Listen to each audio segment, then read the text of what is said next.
Welcome to the Best of Best podcast. I am your host and your homegirl and your friend and your sister, Best. And I'm so happy you are here. I got a podcast, y'all. I'm like, let me just take a moment to acknowledge the fact that I had the courage and the audacity to share my story and experiences. It's crazy. And I feel like when you're called to do something, no matter how much you try to wiggle and stray away from it, you will always be brought back to what you are supposed to be doing. Now, it's up to you whether you're going to obey it or you just going to be like, you know what, not today. But I'm like, okay, I had to give in, y'all, because this has been pressing me for so long. And this is not the first time that I've started a podcast. I had a podcast, for those that know me, about 3 years ago. I had a podcast called Best Knows Best. And I love that podcast because it just was an opportunity for me to connect with like-minded people. And I would talk about current topic or hot topics and give advice and just talk about life and relationships. I've even been on a podcast. One of my sisters, Eldridge, really close friend, has a podcast called Voices Randomish. If you've never listened to it, Eldridge does a phenomenal job of really stating the facts on what's going on in this world, giving fashion advice, giving life advice. So I had the opportunity to be a co-host on her show, and I absolutely loved it. But when God gave me the idea to start my own show, I'm like, nah. One, because I'm a super private person. When I go through things, I don't broadcast it. If I experience something, I don't broadcast it. Hell, I don't even broadcast when I achieve something all the time. Some things I just feel like are for me. And the reason I don't ever broadcast my life, one, because it's my life and I'm personal about my shit. So it's my life. And then two, I feel like other people can take the joy out of things. I feel that other people can take the joy out of things. And when I just think of like milestones that I've achieved in life, graduating, becoming a mom, like a lot of these experiences, I've just wanted to keep to myself because they've just been so private. And I just feel like ain't nobody gonna love and congratulate you how you do for yourself. And if you're doing something for you, it don't matter who knows about it. You know about it, and that's enough. And so that's why I've been private about just everything. I'm private in sharing my life. I'm private in life in general. But so when God called me to do a podcast, I'm like, okay, first, this is what I do on a normal basis. Empower people. I love to talk about my experiences, things that I've been through. I love to uplift people. I love to celebrate people. And that's honestly what this podcast is.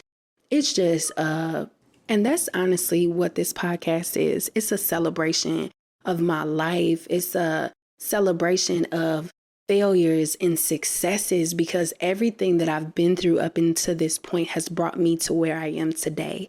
And that's really what the best of best is. I don't claim to be an expert.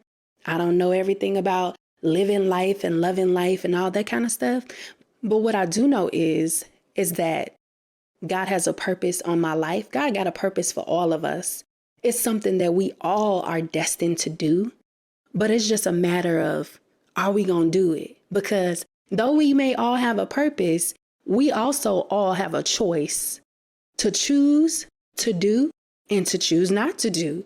So when I got this calling on my life, y'all, when I say I was beyond nervous because you instantly have those fears of what if what I'm saying isn't politically correct, or what if somebody judges my story, or what if I share something super private and it doesn't go over well? Like I had all of these fears when I first started thinking about, okay, I'm gonna do a podcast.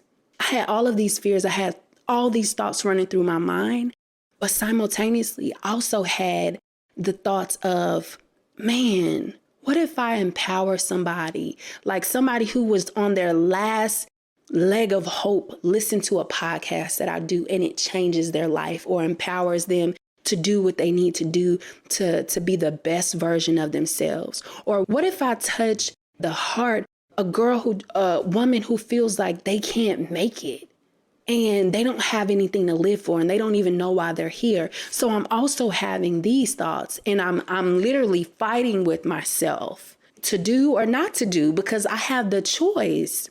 But when I gave in, when I truly gave in and said, okay, I hear you. Let me get it together. I'm coming. When I finally made that decision, it was listening to a recording that I recorded of myself in 2021.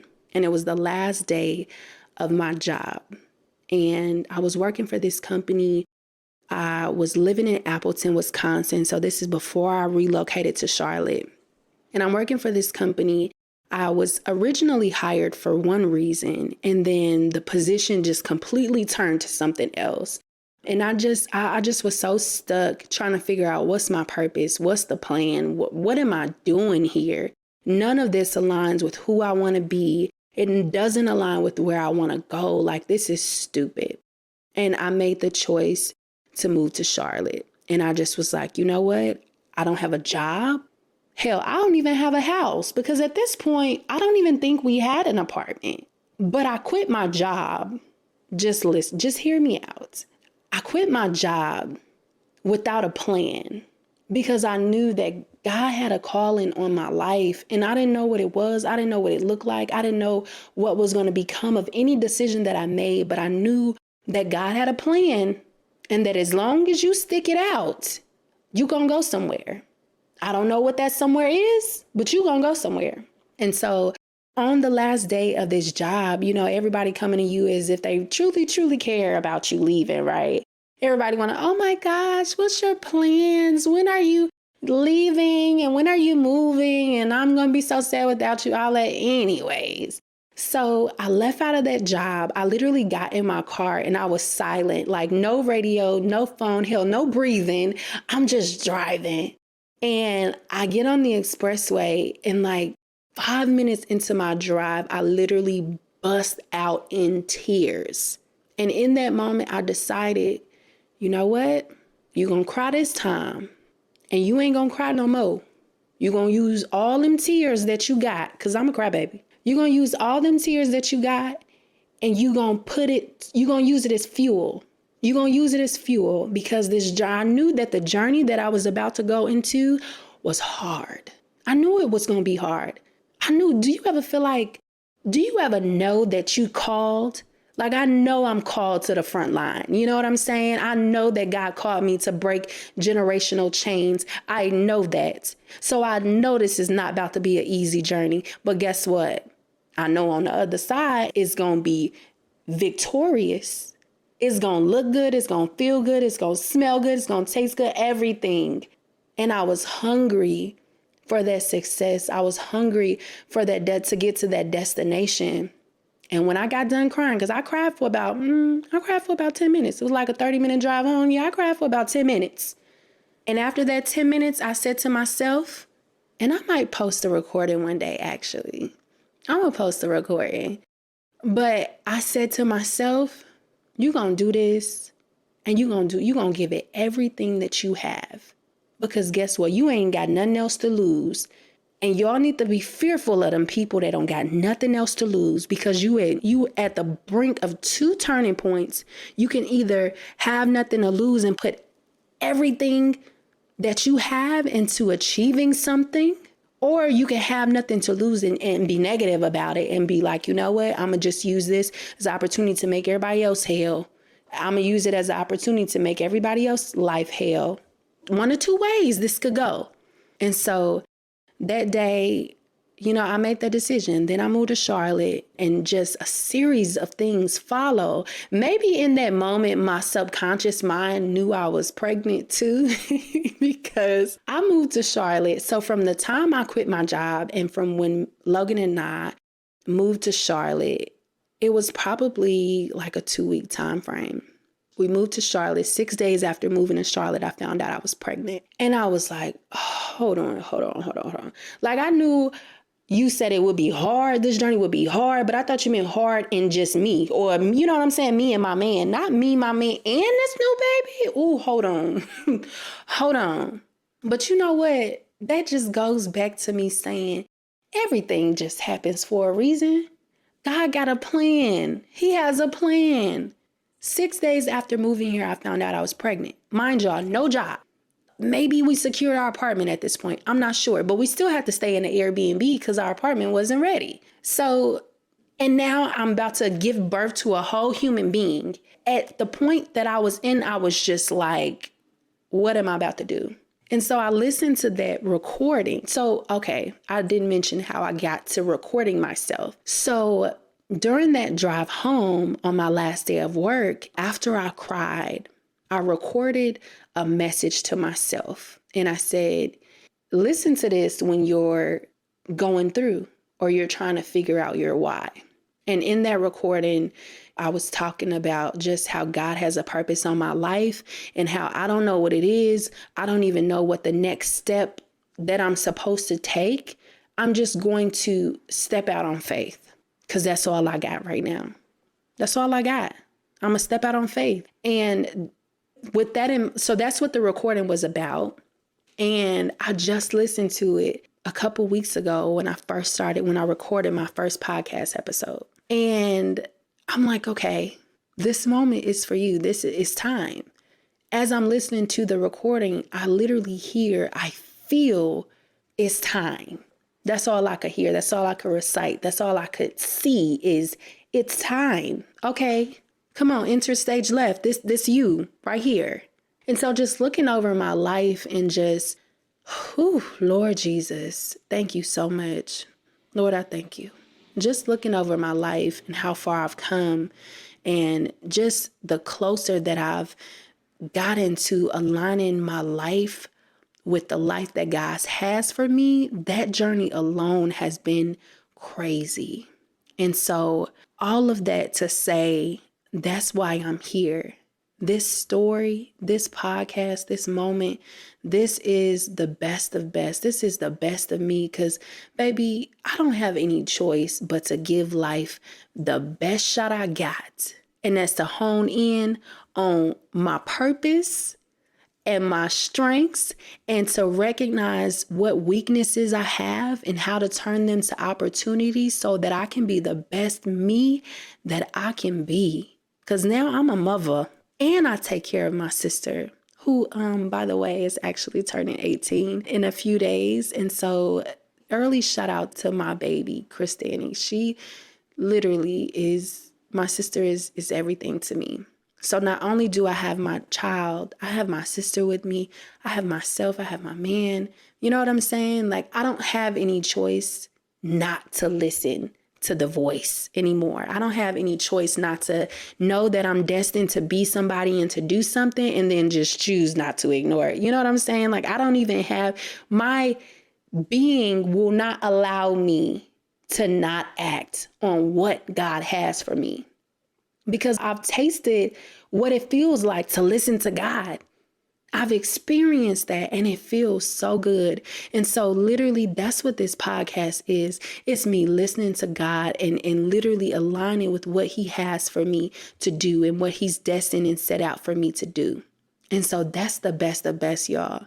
And so I'm going to give this podcast everything that I have to give. And that's the best of me. The ups, the downs, the happies, the sads, the victoriouses, the failure, the victories, the failures, and literally everything. This is what the best of best is. Me becoming the best version that I can be for me so that I have something to pour into my baby, to pour into my sister, to pour into my man. Whatever it is, that overflow, whatever's on that salsa, that's what I have to pour back. So that's my why. And so I thank you for being here to watch this journey, to chime in on it. Like, I'm excited, y'all. I'm excited to hear about y'all experiences, because not only is this a space for me, this is a space for y'all too. We going at it together. We passengers in this same car of life. We trying to figure it out together. So we'll have those guests on to help us navigate through the complexities of life, whatever that may be, love, relationship, credit, I don't know, buying a house, whatever it is that encompasses us becoming the best versions of ourselves, baby, we're going to lay it all on the line. All right. So one thing I do want to do is I want to end this podcast, this episode, in every episode from here on forward, I would like to end by saying positive affirmations. If you don't know what positive affirmations are, they're just little pep talks that you give yourself to combat any kind of negative energy, any negative thoughts that you feel about you. You're talking back to it. So whether you woke up just feeling a little insecure, your positive affirmation can look like, I am confident. I am exactly who I'm supposed to be. Whatever. So it's those little pep talks we give ourselves. So every episode, I want to end with a little pep talk, right? Because as we spill this all on the line, it's important for us to always remember who we are and who we're destined to be and all the great and wonderful things about ourselves. So come on, y'all. You can repeat after me, or you can say your own, whatever resonates most with you. So I'll start by saying, I am resilient. I am wonderful. I am wonderfully made. I am in alignment with my purpose, and I am exactly who and where I am supposed to be. And today, I will have a great day. Period. Come on now, say it with your chest. All right, y'all. Have a wonderful day. Thank you so much for tuning in to the first episode of my podcast, the first of many. And I look forward to this journey with y'all. Until next time, peace.